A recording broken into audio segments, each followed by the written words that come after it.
Živijo in lepo pozdravljeni v Nežinih tedenskih novičkah. Danes imam za vas kar nekaj zanimivih novic. Prva je ta, da se je v Roxliju predstavil nekaj dni nazaj tale pevec, ki pa je pa isto kot Toše, saj sem ga slišala na Dnevniku Report, Samuel Lukas. Moram reči, da so bili odzivi zelo zanimivi, da so ga ljudje zelo dobro sprejeli, fant pa gre tudi na emo, tako da na emi ga boste se lahko tudi pobliže pogledali in spoznali, tako da fant tudi fajn zgleda. Edina eno napako ima, ne tiste svoje kapse nikoli dol ne da, ampak okej.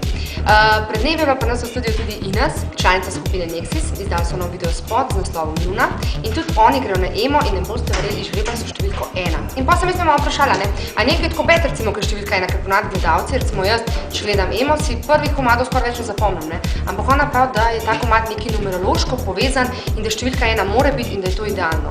No in za sam konec še bila sem tudi na promociji novega CD-ja Rebeke Dremelj, spet ema, vidite, sam še o emi govorimo in seveda kako je izgledali, se boste lahko pogledali, ne pa povem, da pevka resnično cilja na Balkan. Pa pogledajmo se. Tu sedim sama v temi, gledam dol ljudi, kako nesrečni so vsi.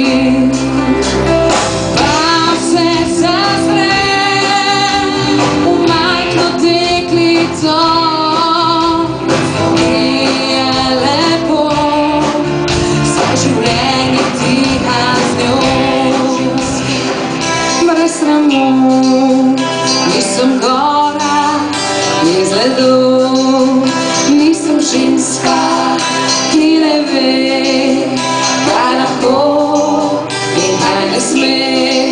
Srce sem skrila pred ljudmi, da se ne ve, kako trpi.